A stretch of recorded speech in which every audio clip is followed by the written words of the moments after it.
Hey, welcome. So you've got a business idea, right? One you're absolutely sure is a winner.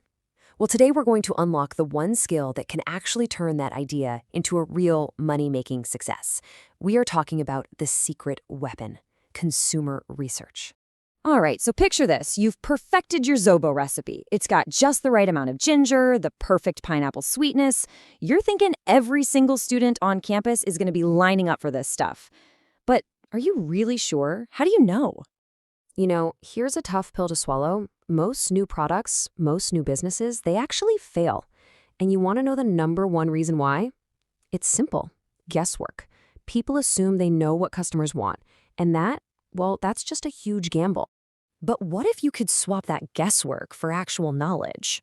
That's exactly where consumer research comes in. It's basically a step-by-step process for gathering real information about your customers so you can understand what they truly want. Bottom line, it's about knowing, not just guessing. So here's what we're going to cover. First, we'll talk about guessing versus knowing. Then we'll dive into your customer research toolkit, show you how to turn all that data into smart decisions, and finally, see how it all works in the real world. Let's get right into it. All right, first things first, let's crack open this research toolkit. We're going to look at 4 super important tools that every entrepreneur needs to get that priceless information straight from the source, your customers. Okay, tool number 1, surveys. Think of these like casting a wide net. They are your way to ask a whole bunch of people the same set of questions, and to do it really, really fast. Perfect for getting that big picture view. So yeah, surveys are awesome for gathering hard numbers and stats. You can use them to find out things like what percentage of people buy snacks every day, or you could ask them to rate your service on a scale of 1 to 10. It's all about the what and the how many. All right, next in our toolkit, interviews. Now, this is where things get personal, where you really go deep. We're talking about a direct, one-on-one conversation where you can dig into what a customer is really thinking and feeling. See, a survey can't really ask why, but an interview can. You get to hear someone explain in their own words why they choose one brand over another. You're getting to the heart of their motivations. Okay, our third tool is a sneaky one, but super powerful. Observation. This is all about watching what people actually do, which, trust me, is often very different from what they say they do. We're talking about just watching people shop or maybe seeing how they choose their lunch at a buka. This is where you see the truth. That big gap between what people say and what they do. Do they walk up to your Zobo and grab it right away? Or do they kind of hesitate and read the label first? That little action can tell you way more than any survey ever could. And last but not least, we've got focus groups. This is where you get a small group of people, maybe 6 to 10, in a room and have a guided chat about something specific. Could be a new product idea, your packaging, anything. The magic of a focus group is that you get to see how people feed off each other's energy and ideas. It gives you this really rich collective opinion. It's perfect for testing out that new Zorbo flavor on a few of your classmates before you go all in.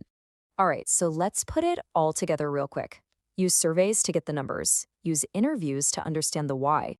Use observation to see what people actually do. And use focus groups to explore new ideas with a group. Each one has its own special power. Okay, so you've gone out, you've done the work, and now you're sitting on a mountain of information. The big question is, now what? Because this next step is the most important one, turning all that raw data into a clear, smart decision. So, let's say your survey results come back and it looks like this.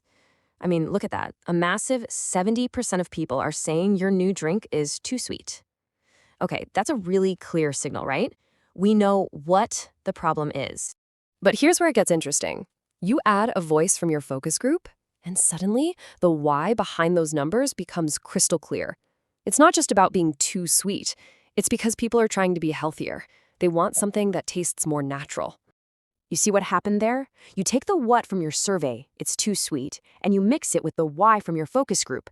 They want healthier, natural stuff, and boom, you've got a powerful, actionable insight.